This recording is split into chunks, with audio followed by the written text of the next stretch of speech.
परमेश्वर के धन्य नाम की महिमा हो। प्रभात मनन के सत्र 2804 में आप सभी का बड़े प्रेम के साथ स्वागत करता हूं। आइए आज के मनन के लिए हम पढ़ते हैं प्रकाशित वाक्य अध्याय 4 पद 3।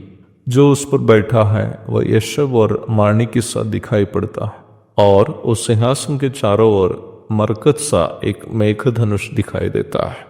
मेघधनुष का जिक्र हम बाइबल में सबसे पहले उत्पत्ति अध्याय 9 की 13 से 17 तक के भाग में देखते हैं, जहां उसे नूह के साथ अपनी वाचा स्वरूप परमेश्वर आसमान में रखते हुए हम देखते हैं। उत्पत्ति 9 की 17 से हमें ये जानकारी मिलती है कि मेघधनुष परमेश्वर की ओर से न केवल नूह के साथ बल्कि पृथ्वी भर के सब प्राणियों के साथ बांधी गई वाचा का एक चिन्ह है। So it means rainbow is a sign. ये एक चिन्ह है। क्या चीज का चिन्ह है?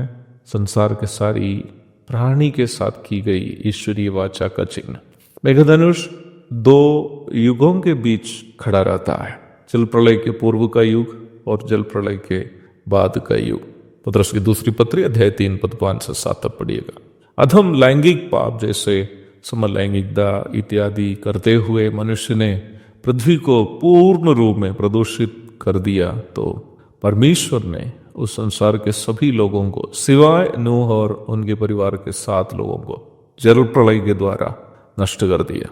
निम्न जल प्रलय के पश्चात नूह और उसके परिवार के अन्य सदस्य जब जहाज से बाहर निकले तो नूह ने परमेश्वर की आराधना स्वरूप होम बलि का अर्पण किया। नूह के द्वारा चढ़ाया गया होम बलि को ग्रहण करने के पश्चात परमेश्वर ने नूह से अथवा नूह के द्वारा सारे मानव जाति से ये वाचा बांधी कि अब संपूर्ण संसार को वह जल प्रलय के द्वारा नष्ट नहीं करेंगे। निम्न वाचा का एक चिन्ह के स्वरूप परमेश्वर ने मेघधनुष को आकाश में दिखाया।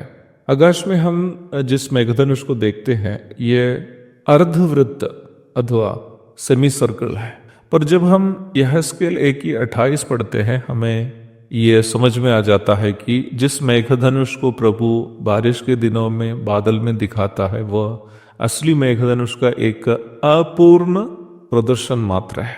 वास्तव में यह मेघधनुष स्वर्ग में परमेश्वर के सिंहासन के चारों ओर चमकने वाली परमेश्वर की महिमा का एक झलक मात्र है।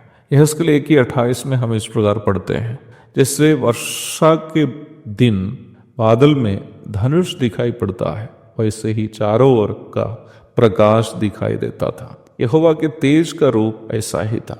यहेजकेल ने जिस परमेश्वर को सिंहासन पर विराजते हुए दर्शन किया था उसी परमेश्वर को सिंहासन पर विराजते हुए प्रेरित यूहन्ना भी दर्शन करते हुए हम प्रारंभ में पढ़ी गई पद में देख रहे हैं। यहेजकेल 1:26 में हम इस प्रकार पढ़ते हैं, जो आकाश मंडल उनके सिरों के ऊपर था उसके ऊपर मानो कुछ नीलम का बना हुआ सिंहासन था। इस सिंहासन के ऊपर मनुष्य के समान कोई दिखाई देता था।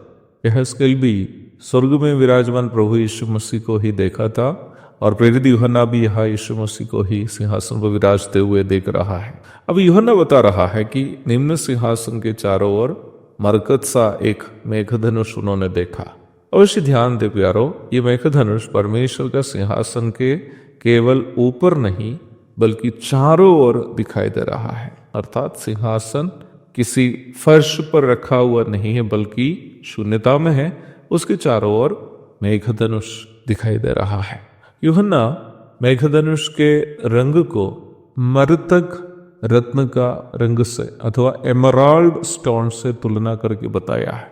मरतक अथवा एमराल्ड भी महायाजक के सीनाबंद में 14 रत्न के रूप में लगाए हुए आप निर्गमन 28 के 17 में देख सकते हैं।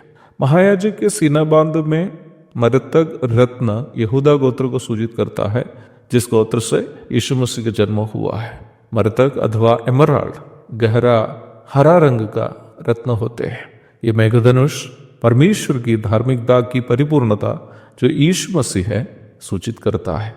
प्रभु की इच्छा हुई इस महत्वपूर्ण विषय का अध्ययन जारी रहेगा। विदा हो जाता हूं। प्रभु आप सबको आशीष दे। आमीन।